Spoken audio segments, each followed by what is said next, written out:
E aí, galera, estão estudando de verdade? Estão vendo as aulas, assistindo aí as orientações, lendo o livro? Pois é, preparei essa aula aqui com algumas questões de genética para a gente poder trabalhar e discutir, beleza? Vamos lá então ver o que a gente tem para hoje. Bom, essa é a primeira questão que a gente vai discutir. Ela diz assim: a cor da porção suculenta do caju é determinada por um par de alelos. O alelo recessivo condiciona a cor amarela e o alelo dominante cor vermelha. Qual a porcentagem esperada para a coloração dos pseudofrutos dos cajueiros resultantes de cruzamento entre plantas heterozigóticas com pseudofrutos vermelhos? Então observe que ele já diz qual é o cruzamento e a gente tem apenas que analisar.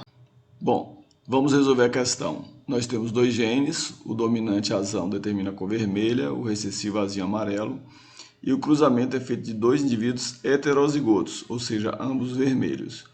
Cada um deles vai produzir dois tipos de gametas, ou seja, cada indivíduo azão-azinho vai produzir gameta azão e azinho. Se nós jogarmos esses gametas no quadro de Punnett, vamos jogar os gametas dos dois indivíduos e cruzarmos eles, vamos ter a combinação de um indivíduo azão-azão, dois azão-azinho e um azinho-azinho, ou seja, numa proporção de 75% de frutos vermelhos e 25% de frutos amarelos, resolvendo então a questão. E aí, galera, conseguiram acompanhar a resolução dessa questão de genética? Se ficou um pouco rápido, vai passando o vídeo devagarzinho, que você vai vendo passo a passo e refazendo a estrutura da questão, certo? Então, vamos lá que tem mais algumas aqui para a gente poder analisar. Vamos em frente. Que são uniformidade, segregação e distribuição. Mas ele diz, a lei da distribuição independente refere-se ao fato de que os membros de pares diferentes de genes segregam-se independente uns dos outros. E no comando ele diz, sabes que isso nem sempre é verdade, por quê?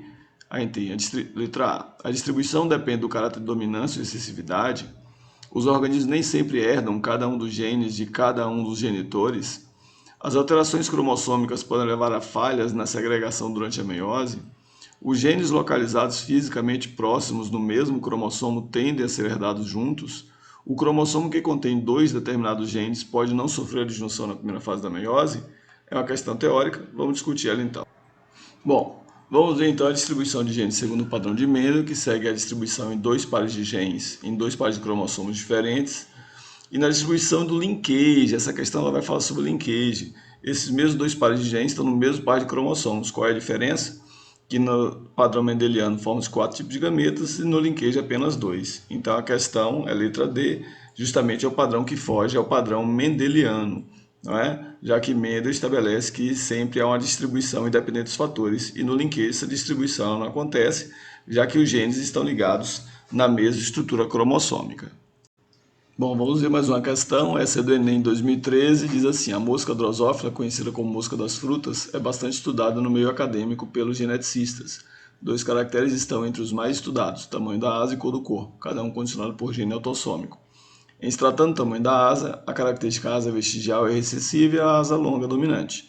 Em relação à cor do indivíduo, a cinza é recessiva e a preta é dominante. Em um experimento foi realizado um cruzamento entre indivíduos heterozigotos. Então, observe que são dois pares de genes, duplo heterozigoto nesse caso, para os dois caracteres, do qual foram gerados 288 moscas. Dessas, qual é a quantidade esperada de moscas que apresentam o mesmo fenótipo dos indivíduos parentais? Então, vamos ver como é que desenvolve essa questão. Bom, vamos ver a resolução da questão. Lembrando que ele tem 288 moscas e ele quer saber quantos desses indivíduos aí são formados, né?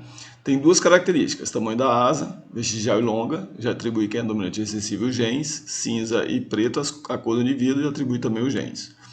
O cruzamento ele traz no enunciado que é entre indivíduos duplo heterozigotos, ou seja, ambos de asa longa e corpo preto. Se eu cruzo na segunda lei de Mendel dois indivíduos duplo heterozigotos, eu tenho a proporção 9331. Então, lembrando que desse 9331, 9 16 avos vão ter a característica asa longa e corpo preto, ou seja, idêntico aos pais. A nossa questão é, o nosso cálculo, quanto equivale 9 16 avos de 288 descendentes? Então, nosso cálculo vai ser esse, né? A nossa pergunta vai ser essa, porque o restante é a interpretação de um caso bastante comum em cruzamento segundo a lei de Mendel, cruzando indivíduos heterozigotos. Utilizando uma regra de 3 simples, a gente vai ter que 16 equivale a 288, que é o total, e 9 equivale a x, que é o que eu quero saber. Então, 16x igual a 2.592, beleza? Então eu vou ter que x é igual a 2.592 dividido por 16. O nosso resultado vão ser 162 indivíduos presentes aí. Então, dando a resposta da questão para a gente. Bom, vamos ver a última questão que diz: na genealogia abaixo, as pessoas indicadas pelo número 1, 2, 4, 5 e 7 apresentam anomalia condicionada por gene autossômico dominante. Já as pessoas indicadas pelos números 3 e 6 têm fenótipo normal.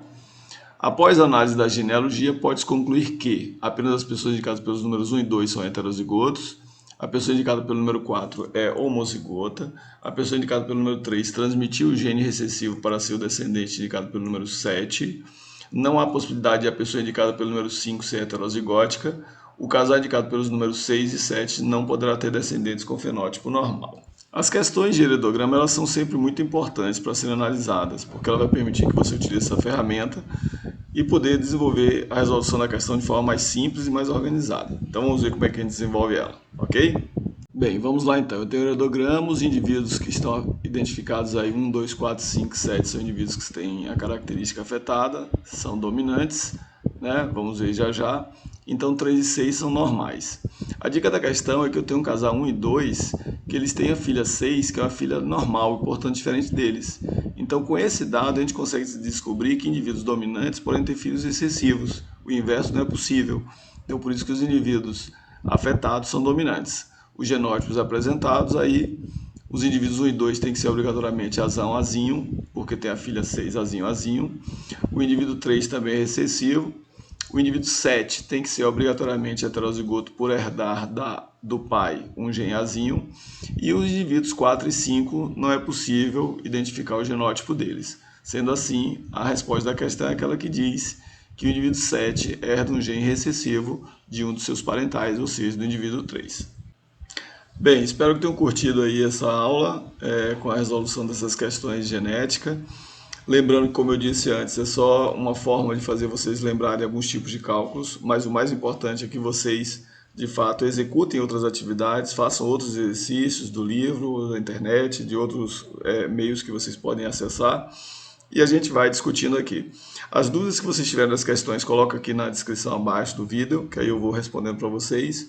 E se tiverem também outros materiais que queiram que eu resolva, manda para mim por e-mail, que aí eu monto a aula e aí já discuto ela aqui com vocês, tá certo?